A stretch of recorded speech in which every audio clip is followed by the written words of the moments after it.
अस्सलाम वालेकुम। वेलकम करते हैं आपको PWI सर्विसेज में। मैं हूं अज़हर हयात और लास्ट टाइम हमने बात ख़त्म की थी राउटिंग टेबल के ऊपर। पैकेट स्विचिंग हम लोग पढ़ रहे थे और उसके अंदर जो कॉन्सेप्ट था राउटिंग टेबल का उसको थोड़ा सा मज़ीद हम रिवाइज़ कर लेते हैं कि बेसिकली होता क्या है कि जब भी कोई पैकेट पहुंचता है एक राउटर के पास, ठीक है, तो राउटर के अंदर राउटिंग टेबल होता है जिसके पास इंफॉर्मेशन होती है कि उसका जो सोर्स एड्रेस डेस्टिनेशन एड्रेस है वो क्या है और इसको कौन सी आउटपुट पोर्ट के ऊपर भेजना है। जैसे कि अगर इसकी जो डेस्टिनेशन है वो एक्स है, ठीक है, यहाँ पे जो एक्स का 1 2 3 2 एक डेस्टिनेशन एड्रेस दिया गया है, ठीक है, तो इट मीन्स कि जो जिसने इस डेस्टिनेशन एड्रेस पर जाना है उसको इस पोर्ट के ऊपर भेज दो, ये वाली बात कर रहा है वो, ठीक है। ये एग्जाम्पल के तौर पे लिखा हुआ है, ये एज सच कोई एग्जैक्टली इस तरह से नहीं है, ठीक है। ये पूरा एक आईपी एड्रेस होता है, उसकी बेस के ऊपर जो है वो चीज़ें फिर फॉरवर्ड होती हैं उस पोर्ट के ऊपर, ठीक है। तो अभी हम मज़ीद चीज़ों को देखेंगे, राउटिंग टेबल्स को भी जब हम आगे वर्चुअल सर्किट स्विचिंग पढ़ेंगे तो उसमें बहुत डिटेल के साथ हम राउटिंग टेबल को मज़ीद समझेंगे कि कैसे वो होता है।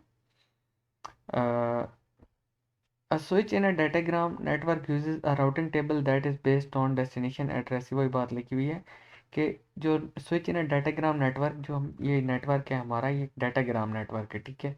और ये इसके अंदर जो स्विचेस लगे हुए हैं, बेसिकली आप इनको राउटर्स कहें या स्विचेस कहें वो डिपेंड करता है, लेकिन इस वक्त हम उनको स्विचेस ही कह रहे हैं क्योंकि जो टॉपिक है वो स्विचिंग है, ठीक है, पैकेट स्विचिंग। और पैकेट स्विचिंग के अंदर डाटाग्राम नेटवर्क है।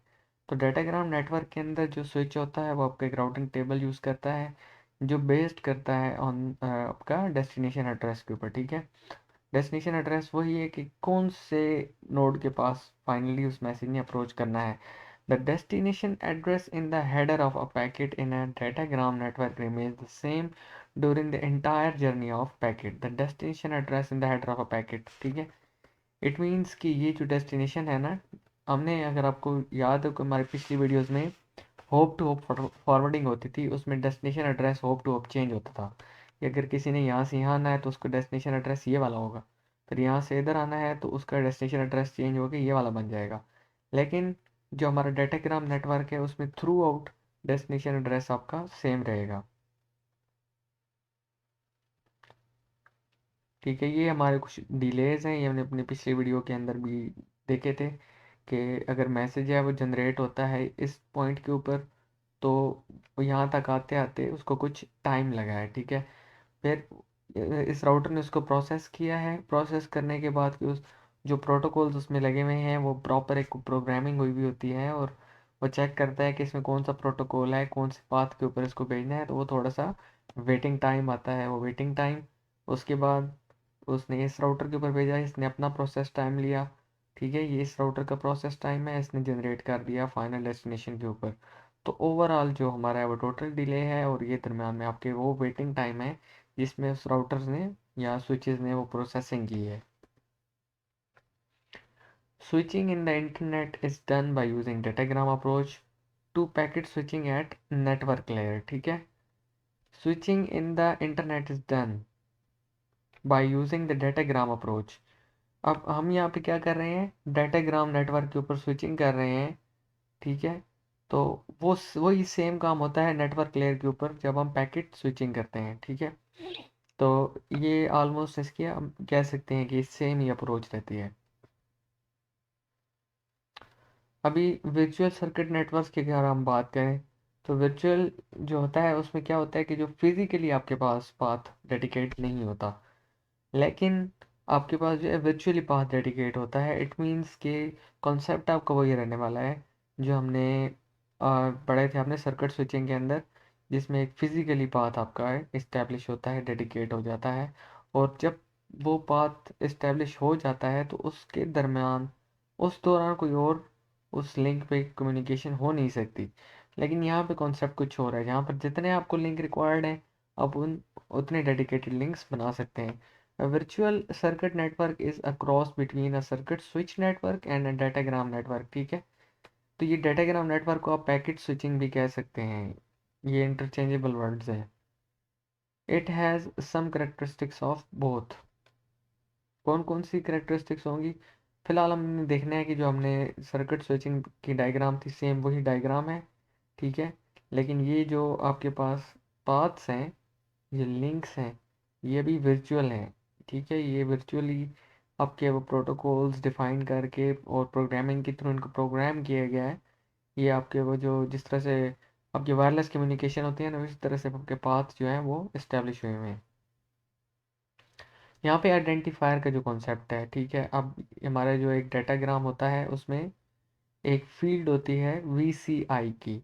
उस फील्ड का क्या मतलब होता है कि वर्चुअल सर्किट आइडेंटिफायर, वो आपका आइडेंटिफाई करता है, ठीक है। वो जब राउटर के पास स्विच के पास पहुंचता है तो वो उसको देखता है, ठीक है, कि ये जो मेरे पास डाटाग्राम आया है, इसका आइडेंटिफायर क्या है, उसको कौन सी पोर्ट के ऊपर भेजना है।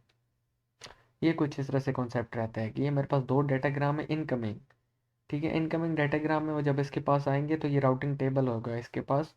ये इस राउटिंग टेबल के अंदर देखेगा कि मेरी जो पोर्ट 1 है उसके ऊपर एक 14 VCI का डाटाग्राम आया है और एक 77 VCI का डाटाग्राम आया है। अब वो क्या करेगा कि जो आपका 22 वाला है, ठीक है, 22 वाला आपका आउटकमिंग आउटगोइंग का है और 41 वाला आपका वो भी आउटगोइंग वाला है। ये दोनों आपके क्या हैं, इनकमिंग वाले हैं, ठीक है।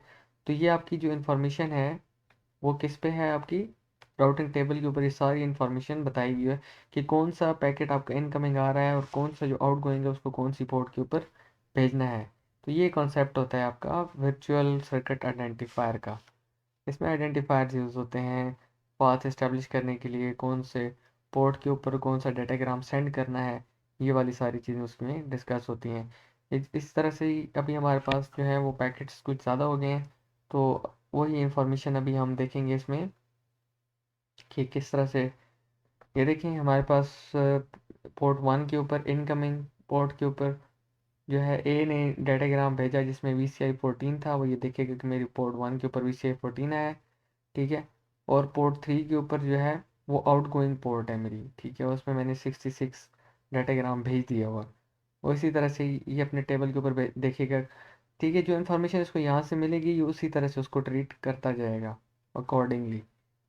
राउटिंग टेबल का ये सिंपल सा कॉन्सेप्ट होता है, ये इंस्टॉल होता है आपके राउटर के अंदर, ठीक है, जिसमें से वो देखता है चीज़ों को।